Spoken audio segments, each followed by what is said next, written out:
What's up, everybody? Welcome to Bios3 Raw TV. Want to clear the air about something and tell the truth about something. So right now you guys are probably like, oh, truth, here we go, drama, whatever. So I want to tell you guys the truth about Phil Heath. Now, after the Generation Iron movie came out, there's been a lot of speculation as to what kind of person Phil is. Whether he's a dick, whether he's, conceited, arrogant, this, that, and the other thing. First time I met Phil was in 2006 at the Body Rock. He was a guest poser there. He just turned pro. I didn't really know who he was.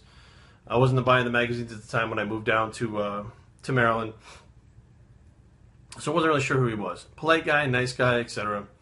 Have run into him several times at like the Olympia and stuff. I mean, the Arnold, etc. He came down to Maryland to guest pose when he had turned pro, but before he was on the the Arnold level and stuff like that. Him and Victor Martinez both came down. Again, nice, polite guy. Have run into him at the Pittsburgh many times when I was with Kevin, with other people. He'd just be like, hey, I'm Phil. Not even like, hi, I'm Phil. He's like, hey, I'm Phil. Nice to meet you. And never did I ever see that guy that was in the video of Pumping Iron. Now, time has passed. Haven't really interacted with him very much in the last couple of years. Generation Iron comes out, paints him as a douchebag. And he comes down to guest pose the Baltimore Gladiator Classic yesterday in Maryland. Now, of course, he wasn't there in the morning. I'm saying of course because a lot of guys don't show up in the morning. They just come for the night show. Halfway through the night show, he's not there. So now it gives the appearance that like the guy's a dickhead. He's like getting paid all this money and he's going to show up for like 10 minutes and then fucking bounce out with his check, which happened with another competitor. Another former Mr. Olympia. I'm not going to mention any names. He came to the Maryland before.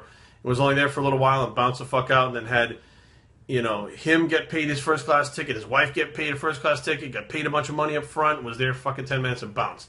Did a guest posing and walked out the door. Didn't even really meet and greet fans for very long. It was just one of those things where you go, what the fuck? You know what I mean? Like, this is kind of a shitty thing to do. So finally we get an announcement. Phil's in the house. Here he is, blah, blah, blah. He comes on stage looking fucking gigantic, just retarded looking on stage.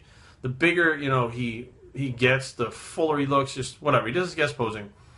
They hand him the microphone and say, Phil, Bob Chicarillo's there. He's like, Phil, why don't you go ahead and explain to them how you got here and everything that happened leading up to it. That's my Bob Chicarillo voice. So he hands him the microphone and Phil says, I was at the Arnold. After the Arnold, the following week I flew out to Texas. We had the Phil Heath Classic, which, not the following week or 2 weeks later, whatever.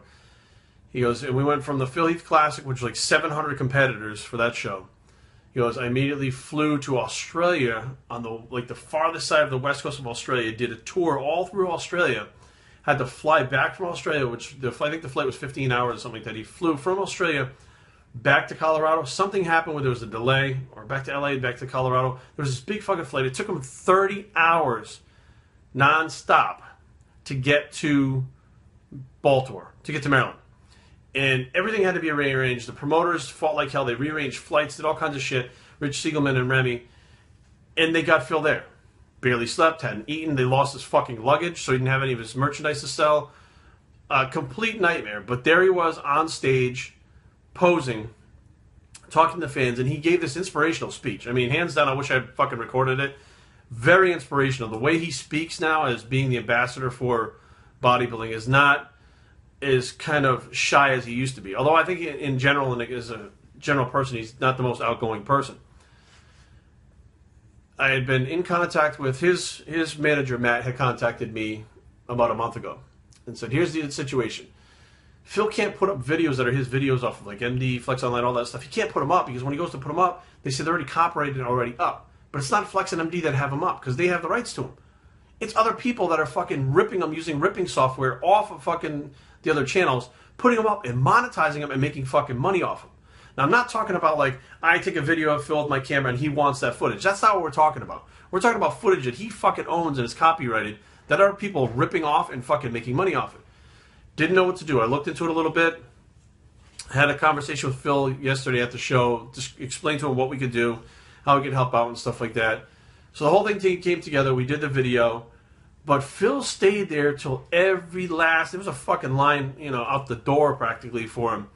Every single last fucking person that was in that line, he stayed there and he signed autographs and he fucking shook hands and he took pictures and he signed tickets and he signed posters and he signed magazines. He signed all that shit. And he would talk to people for like 5 minutes. Well, a whole line of people is standing there after he hasn't eaten, he He hasn't slept. He's been traveling. He's doing all this stuff. And he's still there signing things, and he's still there talking. And even at the end, Kari and I were waiting to film the video with him. He said, we'll wait till everybody's gone, we'll do the video. The last couple of people, he's still standing there talking to them. And the promoter's like, we got to go. Come on, we're trying to go. And he says, no, I got to talk. I got to do this. We'll take care of this. And then even after that's done, the promoter, Rich, is like, dude, we got to go. We got to get you ready. He's like, look, I got 3 more people. Let me take these pictures. Let me do this. Let me film this video. Like, he literally just treated everybody like they were an individual and not rushing, not trying to rush them. Listen to them. Like when you're talking to him, he's listening to you. He gets it. He's not off thinking about somewhere else. He's talking to you right now and what you're talking about. He talked to a guy about like forearm development and training forearms. And he talked to one guy who was mistaken him for Ronnie Coleman. He told a story about someone else had mistaken him for Ronnie Coleman, etc. And bottom line was, by the end of the day, myself and I think Kari also had given him a lot of respect. He had earned a lot of respect at that point because he's not just Mr. Olympia, but he went way out of his way to do things he didn't have to do for the fans to keep them happy. And he didn't make a fucking dime off his merchandise. His merchandise wasn't even there. So it's like he was selling stuff and he, stuck it out to sell stuff. It's not what it was at all. So, for the people that are asking after you see that movie, Phil's a dick, Phil's that, he's not what he is in that movie. And he is that exact same guy from the Body Rock in 2006, but he's even more outgoing now and more willing to do stuff with the fans. He's very much like Jay is with the fans now, who was his mentor to begin with.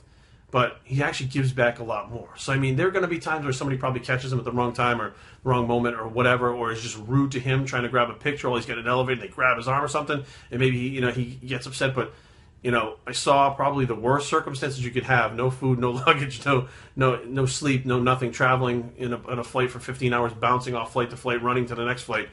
And he was still gracious, and he was still nice, and he still took the time to treat everybody like a person and not just a dollar sign that was coming to his bank account. So that's the real Phil Heath. That's your ambassador of the sport. That's the 3-time going for 4-time Mr. Olympia. That's all I have to say about it. Bios3Training@gmail.com. Leave comments down below, but don't fight. www.bios3training.com is a blog, and this is not really the Mr. Olympia bicep, but, hanging with Phil Heath, the Mr. Olympia bicep, and we're out.